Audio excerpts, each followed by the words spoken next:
The next morning I decided I needed some friend time. So I went over to see Hiromi. While I made it up to their floor, it took almost 10 minutes after I hit the button for the doorbell before someone came to the door. "Oh, hello, Hiromi's mum."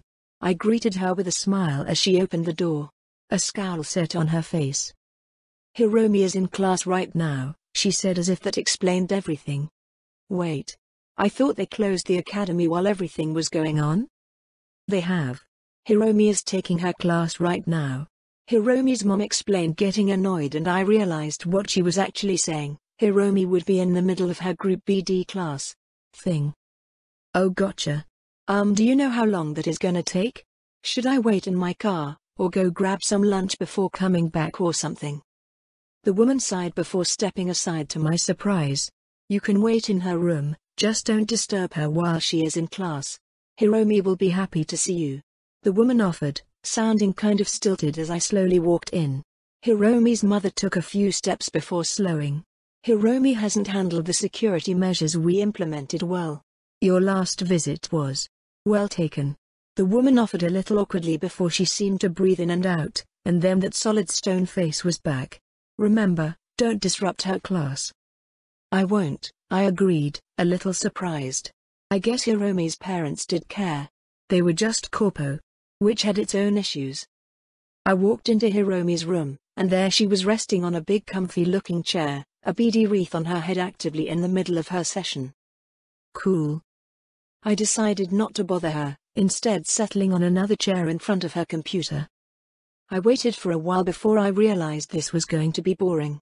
So I looked at the computer she was hooked up to. Obviously her class wasn't a normal BD. In the show it allowed multiple people to all take part in a class environment. So it would need a lot of processing power. The fact they could even do this remotely was impressive. But considering how many Arasaka executives went to the school, of course they would choose the option to keep their kids from being murdered or kidnapped. Still, it was right there. I popped the cord out of my neck and pushed it into the computer's access port. Oh. That was some strong security. I guess Arasaka execs wouldn't buy their daughter cheap stuff. I could do this without sending any alerts up, since it wasn't like I was actually looking to break through. So I started poking the security, touching the ice. It was tough shit. How fun. Without any need to worry about time or anything, it was like opening a puzzle game while I waited. 100 intelligence XP gained. I smiled happily as the alerts for upgrades came in. 100 breach protocol XP gained. Both skills were being tested with this security. But long before I would have broken through, especially with how slow I was taking it, Hiromi moved. I looked over as she sat up, groaning a bit as she stretched her arms as she was taking off her wreath. I held up my hand. "Hey Hiromi." "Eee." She squealed, arms jerking and sending her wreath up into the air. I pushed on the floor, letting the chair I was on roll a bit as I held out a hand and snatched the wreath out of the air. "Safe. Motoko?" "Hiromi." I greeted with a smile that had her blinking a bit as she looked around like she wasn't sure what was going on. "What are you doing here?" "I wanted to come visit. Your mom let me in as long as I didn't bother you while you were in your class. Have fun?" "No. It's boring. But I'm glad you're here," she said instead with a smile that I returned. "Anyway, let me unplug out of this." I told her my neck cord was stretched to its limits in order to save Hiromi's wreath from the floor. "Wait. Why are you plugged into my system?" "Mostly because I was bored. But you have really good security." "I was practicing breaking through the ice. It's really good shit, by the way," I told her as I rolled back to the system and unplugged. "Wait. You were trying to break through my ice? Motoko?" "That. I have private stuff on that system," she said, face going a little red. "Oh, I wasn't gonna look at anything, Hiromi, I promise. I've just been working on my netrunning stuff recently, and I was curious what the ice would be like. It was really advanced Arasaka stuff. It was cool." I didn't mean to make a pun there, I admitted, Hiromi rolling her eyes at me, but at least she wasn't mad anymore. "Nobody says cool anymore, Motoko. Were you watching old shows or something?" Hey, cool is cool. You can't just replace cool. Preem so much better, she said, but she was purposefully teasing me, I could tell. Anyway, want to play some games? Or watch some TV? I'm taking a cool down day after last night. What happened last night? Well, June invited me to another kamikaze raid. Wah. How was it? Was it amazing? Hiromi asked, looking so much like a kid wanting a fun story. I laughed, I couldn't help it. So I recently clapped this absolutely preem Nekomata. Its previous owner came down with a case of ripped out throat, so I took her, and she is a dream. He might have been Maelstrom, but he did take care of his girl. A sniper rifle? Do you even know how to shoot one? Course I do. My arms make it super stable too. Anyway, so I. Geez, you're out there doing so much stuff. I'm not even able to leave the house, she sighed during the story. Hiromi had cuddled up and was now looking up at me from my lap. I'm sorry. You always try to drag me into stuff, but I'm just a coward. You're not a coward, Hiromi. If I had any sense I wouldn't be running around with all the crazy shit going on. But you are. You aren't afraid. I'm afraid sometimes. Just not like in the moment. I told her, being honest. Besides, fear is good. Fear is that little voice in your head telling you that you are being stupid. It just means you are smarter than me. 'Cause I don't listen. I told her, making fun of myself a bit to earn a chuckle from her. It still sounds so preem. So cool. You gonk. She added, poking me, making me laugh as she used my slang. I couldn't help it. Even if everyone looked at me weird when I shouted cool. Well, do you want to see? I forgot to tell you, I made friends with some Mox a while back, saved him from getting jumped, but he offered me a job idea, and I thought it was a good idea. So I went to Vix and got a BD recorder implant. Motoko. Hiromi jerked out of my lap. You can't. The Mox BDs are. I couldn't help but laugh at Hiromi's reaction. It was just like June's. No, sorry. Nox wants me to make BD recordings of my gigs. I told her as I put my finger to her lips to keep her from exploding. So I recorded the last couple of times I've been out, including last night's raid. So do you want to see? I was planning on dropping a visit to the Mox's BD editor today to drop off the recordings.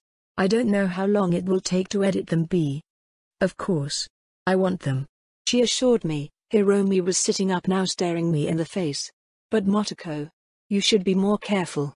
The Mox aren't as nice as they like to make everyone think. How much are they even paying you for the recordings? Not much at first. Motoko. BD recordings are hot items. If you have an awesome recording you could sell it for a ton. Hey. I'm not a complete gonk. Nox, the guy that came up with the idea, is our age, so I'm giving him a break to get started, but if it works out, you're right, a lot of eddies will start flowing. Besides, if he ever does fuck me over, I can always just hunt him down and kill him. I kinda do that for a living. I remind her with a shit-eating grin.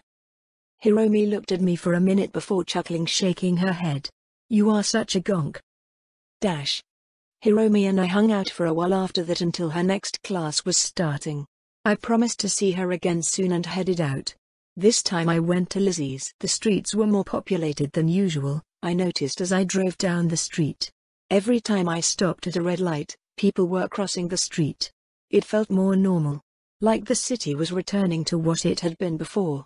Yet the NCPD was still missing. The effects of that meant I could visibly see crime as I drove down the streets. Theft was everywhere. Damaged buildings that had been looted, or in some cases tried to be looted only to end with dead thieves. Night City took self-defense seriously after all. Pulling into Lizzie's, I wasn't surprised to see the parking lot was packed. People were obviously still coming here, to a relatively safe place to get some distance from reality. But I found a spot and walked through the few little groups of people hanging out, outside the bar. Rita as usual was out front, her baseball bat at her side as she watched me walk up. Kid. Hey Rita. Is Judy in? I asked as I walked up to her. Honestly, if I could not have to walk through the bar, that would be best. Rita's eyes narrowed a bit at my question, holding out her hand. Why do you want to see Judy? I'm dropping off some BD recordings to her. Part of Nox and I's thing. I told her honestly, This reaction was weird, and now I was a little curious about Rita's weird reaction. "Stay here," she demanded, nodding at another Mox who took her spot in front of the door to act as bouncer as she walked in. Weird. "Any idea what's going on?" I asked the Mox who just kept staring at me without a word. "Good talk," I snarked, but decided to just back up a bit and wait. Finally Rita came back out and nodded for me to follow her. Stepping away from the car I had been leaning against, I followed with a quick jog to catch up. "What's going on?" "I've met Judy before, never had this much concern."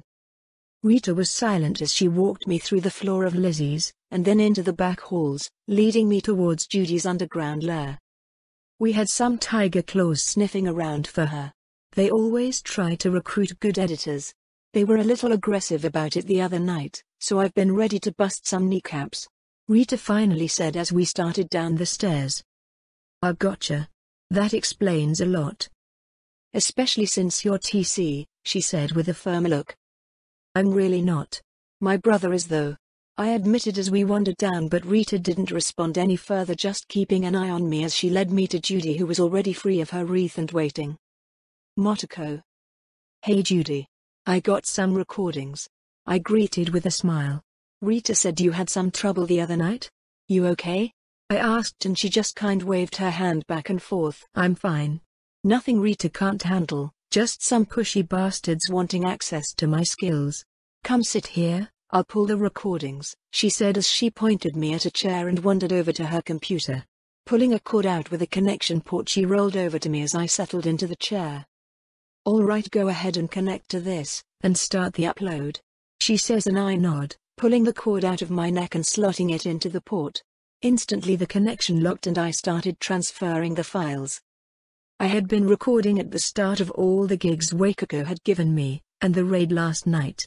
So hopefully 4 missions would be enough, even if the Wakako gigs were pretty slow. I mean, I hadn't even killed anyone. "And 4 files? 4? Judy asked, as she typed away at her system. "Yeah. 3 of them were acquisition gigs I got from Wakako. But don't worry, I asked her about recording them before I did. As long as a week passes before we release them, we are all good." "And the last one was?" "Well, I was working with my brother June and the Tiger Claws. Maelstrom Trap," I offered, not wanting to sideswipe her with the information I worked with the Tiger Claws. "You're TC?" Judy asked, sort of tonelessly, not looking at me. No, I'm not," I told her firmly. "My brother is a member though. Well, technically I'm a legacy. Both of my parents were in the Claws. But I didn't join, I'm just a merc. I just back up my brother on Maelstrom raids." I waved my hands a bit. "Mostly for payback for what they did to me," I said, kind of showing off my arms a bit. The chrome glinting in the dark studio's light. Judy didn't respond, but Rita kinda stepped closer and sat on the edge of the big chair Judy had sat me on. "I've been forcibly chipped before.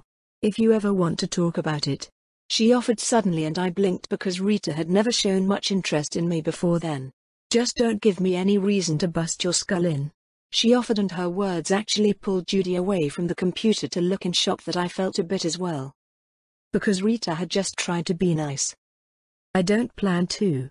I don't have anything against the Mox," I told her, and she nodded a bit before rising up. "Well Judy, you going to check the BDs?" "Yeah, I have some time, and Nox has bribed me to at least get the first few done first." "Bribe? Did the kid seriously sneak you some of that disgusting pure caffeine shit we banned?" "Maybe," Judy offered, smiling, before she sort of glanced towards me. I was making her uncomfortable. She had a certain look on her face. "Was it bad? The Tiger Claws that tried to recruit you?" I asked. I knew that look. It was fear. Judy had been freaked out. I had never heard of Tiger Claws bothering Judy in the game, but I guess it sorta makes sense. Tiger Claws were constantly trying to reclaim Mox business. In the game they owned clouds, and if Judy's crazy plan actually worked and you put clouds under Mox control, well, Tiger Claws didn't react with grace. They sent a kill team. "It's nothing. Just they broke into my place. I'm sleeping here for a bit until a better security system is hooked up," she explained, and I frowned. "Hey Judy. I know you don't know me or anything, but we are chums, I guess?" If the claws ever snatched you, I promise, I'll come find you, and kill any of them that get in my way. Okay, Chew? My serious, honest, drama-filled moment was broken by Rita snorting through her pretty plastic chrome nose. Sure, kid. The Mox will have already hunted any fuckers down that dared, but I'm sure you'll show up. Rita offered, joking, but it seemed to be the right thing to say because Rita was more relaxed than she had been before, and Judy wasn't so tense either. So how long will it take to edit the BD? I have a chum that was interested in seeing them too. Come back. Around tomorrow? Yeah, tomorrow. These aren't super long. But go on, both of you, I'll need to focus on this, Judy demanded, waving us away, which Rita was already standing to leave. Coolo, wait, one more thing. When someone is in the BD, can they not see my face? Or at least have trouble figuring out who I am? I just don't want anyone to be sure who it is that is stealing from them, or killing their friends, or… Whoa. Chill, Chum. Your face would already be blocked by those Kiroshi of yours, but I'll be adding a body filter in. Whoever is in the BD will feel like it's them doing everything. It works way better on action BDs. Let everyone feel the motion and action through their own body, creates a deeper connection. Preem. You were amazing, Judy. Thank you. I guess I'll see you tomorrow then. I chirped happily, following the Borg out of the room and up the stairs, but then she stopped me. Hey. I was serious before. I know what it's like. If you ever want to talk to someone that went through it, Rita said, and it took me a moment to realize what she meant. I couldn't help but break out into a gentle smile. Thanks, Rita. I'm okay, well, okay-ish. I'll be okay. I ramble at her, earning a smile on the chromed-up woman's face. Well, the offer is open. It's why we started the Mox in the first place. To help people. Preem. But I wasn't really in need of someone to talk to. I was actually feeling loads better after the adaptation upgrade had opened up the floodgates. Wait. I still had a perk. I forgot. I was smiling brightly as I followed Rita out and towards my car. I was gonna go home and pick a Preem perk. Upgrades. Yay. Judy Alvarez. Judy was glad that was over. Such an awkward conversation, and even worse, she had been totally treating the kid like some TC hit squad. Stupid Jude. Real stupid. She was a good kid, even helped out Knox. Knox, who was very annoying, but still had that bratty charm that made everyone like him. Mostly. If they didn't want to punch him. But he was annoying, and that meant most people outside the Mox did fall more on the punching side of the spectrum. He tended to get beat up a little too often. Still, it was over, and she had 4 virtues to edit through and turn them into nice shiny Mox-approved XPDs. It was a bit. Well, Judy didn't think it was likely to work. What kind of gigs could a kid get up to that anyone would want to watch? Judy was well aware of what normal XPD viewers were like. What they wanted. Sick fucks. But maybe this softcore XPD would be a hit among kids. Give them a look into the experience of working as a merc, from a kid's perspective. She picked up the most recent one first. Motoko had said this was from last night. Tiger claws assaulting Maelstrom. I'm not afraid of the tiger claws, she said, strengthening herself as she slipped on her wreath, hands on the edit controls. Time to work. First she started the BD, and instantly she was there. She could hear and feel and taste. Nothing too strong yet, thankfully. Some BDs like to start already mid-act. Judy hated feeling it. Sex wasn't exactly something she wanted to feel from certain perspectives. Which was why she always started a BD with the sensors layer turned down. Get a feel for the BD first before she edits it all down to make it smooth to experience. Alright, the Maelstrom trucks are a minute out. Get ready. Judy shivered as the irritation she was feeling instantly vanished in a rush of excitement. The BD's emotion layer hyping up her own. The conversation continued, but Judy only kept half an ear on it. Then Motoko started moving. Judy focused the feel of the girl moving, an important element to the BD. Especially with all the edits she would make to replace the visual layer with the watcher. Most users of the BD would focus on visual, humans were like that, but one of the big things that would throw someone out of a BD was odd feelings. So balancing it right was super important. Usually you had to throttle it way down. If you were scrolling someone fat, and you weren't That sense of disconnect would be pretty intense. Although some people scrolled BDs like that on purpose. Everything was someone's fetish. But this? Just through the motion, Judy could feel live muscle, shifting balance. Motoko wasn't just some kid with a gun, she definitely worked out. It was pretty intense. Judy wasn't exactly the type to hit the gym. She left it playing without delving heavily into editing, just to see, when suddenly Motoko went from a walk to motion in an instant, a blitz up the side of a building that by the time Judy realized what was happening she had to pause the recording, take off the wreath and actually step away. Judy didn't really like heights, and the feeling of free climbing up a building made her stomach flip. But it was so sure. No hesitation, no slipping, or stumbling just up the building like climbing a ladder. No faster than a ladder. Grabbing her secret stash of Megajoult. Thank you Nox for slipping that in. She recaffeinated and felt ready to continue. Slipping back into the BD she let it play. She was on the top of the building. The cold air was crisp, but Motoko's breath was completely even, like she hadn't just climbed a building. Hell, her heart rate had barely gone up.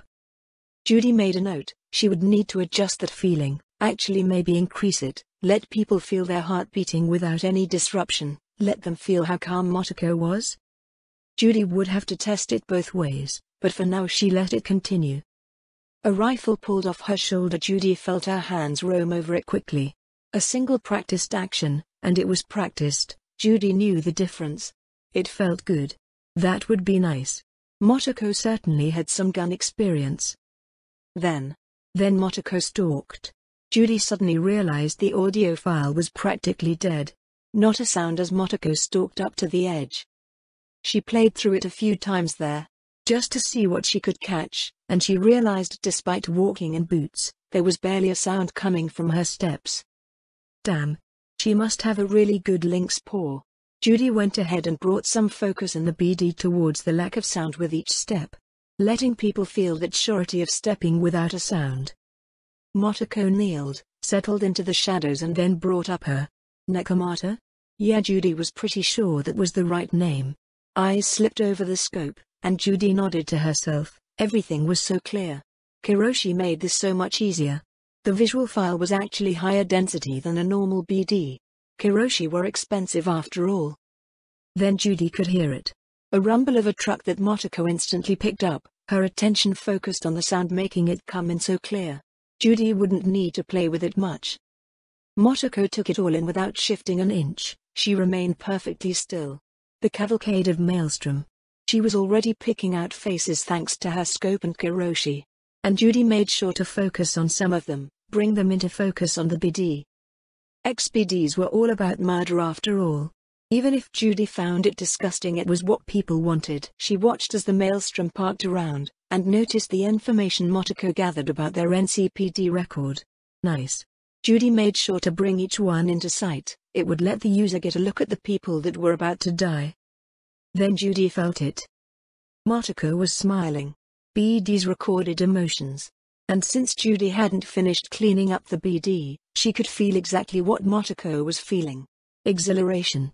A macabre happiness about the targets she was going to kill. Motoko had been happy that she was going to kill these Maelstrom especially. She continued letting that excitement flow through her. She would maybe have to heighten the excitement emotional layer a bit, it was pretty low. Building the tension a bit more could be good. The Maelstrom stepped out, firing around, opening the shop only to be blown apart with a riot of noise. Judy flinched, but Motoko didn't. Perfectly calm at the sight and sudden assault. Not a twitch, not a bump in her heart rate. Just control, and a focused excitement. It was enough to make the differences all the more apparent. In a normal BD she would have smoothed it, maybe lowered the user's surprise, or increased Motoko's, just to make sure it felt like a smooth transition. But there was something about the complete calm that was noticeable, and Judy decided she was going to have to play with that. Maybe leave it as is. Motoko's attention shifted. Tiger claws. Racing out towards the Maelstrom from behind. Yet even as she registered that her scope was focused on the Maelstrom ready to shift. Then it happened, a Maelstrom started to turn around, they had noticed the tiger claws. Judy felt herself freeze. Outside the BD, her throat opened in a silent gasp as everything changed. The emotion file practically spazzed out. Judy's heart was racing outside of the BD. Because in an instant she felt it. The supreme control over herself. No, the control Motoko had over herself. Emotions, distractions, all of it disappeared. There was only purpose. The rest of the BD went by in a blur of controlled focus. Every part of her body moved in tandem, every breath, every thought, all working towards the purpose of killing whoever Motoko needed dead. By the time the BD ended, Judy had stopped paying any attention to editing. Had stopped even remembering who she was. Because for a while she wasn't Judy experiencing a BD, she was Motoko. Every instinct, every movement felt so sure. So right. Perfect. Judy pulled off the wreath and nearly chucked it away before controlling herself. She couldn't control herself like Motoko. Already the feeling of her own heartbeat speeding was so strange. Especially after feeling so in control. But Judy couldn't. Her heart raced, her body twitched. It was wrong. All of these things could be controlled. She just had to learn how. Judy had no idea. I need a break, she said, instantly standing up on wonky legs. Her stride was wrong. She could feel it, even if she wasn't sure what she was doing wrong, but there was an awareness there, that she was moving wrong. Too slow, too heavy, too loud. Fuck me, she whispered as she hit the bathroom and washed her face. That had been intense. Judy felt her eyes go gold as she decided to make a call. Rita. I need you down here if you got a minute. I want you to see this. Finally. No more distractions. I settled down into the apartment with an armful of components I had needed, and set to work. I had CAD. I had some knowledge, a full toolkit, and some peace and quiet. Time to get to work. The idea I had come up with while I was killing Maelstrom had been percolating in my head. I needed a way to listen into conversations. If I was sneaking around, then being able to gather intel was a must. Luckily this was the future. Parabolic microphones were outdated tech. Long-range microphones were easy enough to tech together. Even I could do it. I had the basic know-how in my head thanks to engineering. The skill had flooded me with solutions and knowledge on not just how to tinker with something, but to have a needed idea and then what it would take to create it. It was dense stuff. Technical ability was knowledge about what exists. Sorter. Crafting was being able to physically put something together. Engineering was knowing how to design something from the ground up. And a bit of fixing problems while crafting. But then again, crafting had solutions to engineering as well. Or maybe I was wrong about all three. It was all so dense and mixed together, it was difficult for my own head to split them into their own categories. It all fit together. All three parts were sort of needed to create a whole. But the knowledge dumps were insane. Comprehensive education was rare in Night City, especially outside of Corpo Kids. Rarer still was an education that someone could take and then immediately be able to use. Even with my low stat and skill points, I was probably more flexible than most techies, a wider base, if not as deep. Yet. So I started designing. I needed it to be small but functional. High range, good fidelity. With the ability to narrow down sounds. Can't have loud music stopping me from being able to listen in. Although that would be a later problem. Programming the damn thing came later. First was the engineering half. Design and create. The microphone was fiddly, but other than a bit of sloppiness thanks to my manual dexterity still not being 100% perfect at times with the Chrome, my transferred skills helped me get it working. Then I set up a small transceiver, and went to work on the earpiece. Which I actually scratch-built. Since anything I made would be cheaper than one from a store. With that done, I set the two pieces of tech to the same channel, and activated it. Nothing. Fuck. It took me 4 hours to figure out what went wrong. The answer? Nothing. I was just a moron. I was under a jammer. Of course my wireless connection didn't work. Realizing that wireless access like that was just asking to become useless under a jamming system, I tore it apart, and decided to go a little analog. With my 3D printer I created some wires that would connect the two parts, even created a small wire storage that would wind up the wire when I was done. All done, the entire piece of tech was small enough to hold in my hand, and be stored in one of my pouches. But with that, I was able to pull it out, stick the earpiece in my ear, and stretch out the wire along my arm. The mic easily attached to my fingers, and was small enough it wouldn't get in the way if I needed to fight with it on. I turned on the TV to a very low level and walked across the room, to the point I could barely hear it. Then I pointed the mic.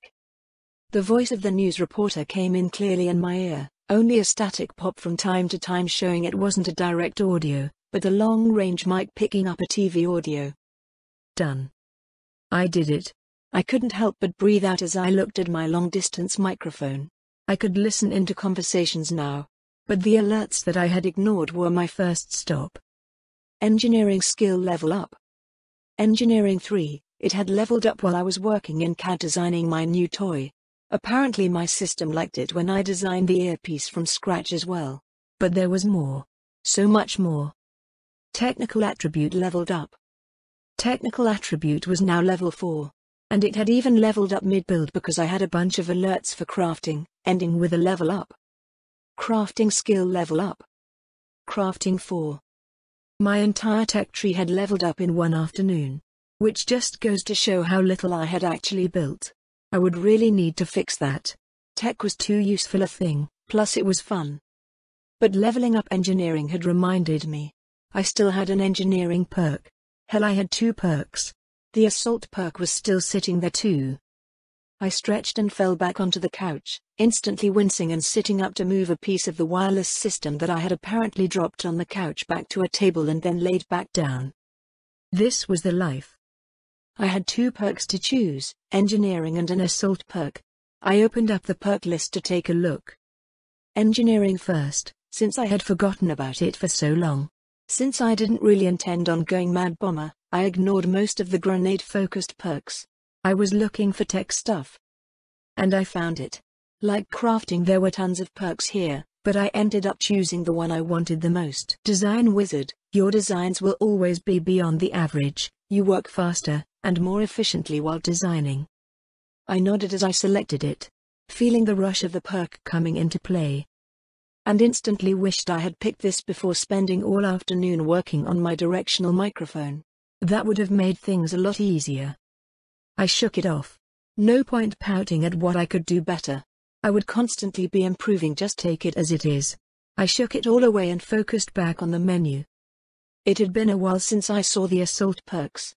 I ran through them again, my eye catching on bullet counting, but I didn't really need that. My Kiroshi and a smart link would take care of that. When I got a smart link anyways. But it was pointless. I didn't need it. Not for a perk point. Instead I looked for other synergy perks. Perks that would upgrade not just assault weapons, but potentially all of them. I had already taken Gun Nut, which was incredibly useful in order to keep myself from looking like an idiot by trying to shoot a gun that was still unsafe. Most of the perks were assault skill focused. Accuracy with rifles, SMGs or sniper rifles. Things that were useful, but that would come with just increased stats anyways. But I was tempted to do the sniper rifle one. Crack shot, while wielding a sniper rifle, if you are in range you can work out a path for your bullet to reach its target. That sounded mildly terrifying. But it wasn't exactly what I was going for. Yet.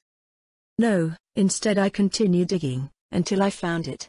The exact perk I wanted. Because it didn't just deal with a specific series of guns. The name of it had made me pass over it at first. Rifle Ace. Long rifles of all types are deadly in your experienced hands. Ready your long gun to fire in a blink. It was literally quick draw for long guns. I was kicking my feet into the air and laughing as I selected it. Instantly I felt the information flow. That surety of motion and knowledge that I knew the best way to do something. It was amazing. I loved new perks and skill upgrades, that confusion, or amateur attempts at something simply washing away under absolute surety. The natural anxiety that everyone feels. That am I doing it right? Feeling was gone. I sighed in happiness, deciding to take a break from any grinding for the night. I put on some wacky future cartoons, and curled up on the couch.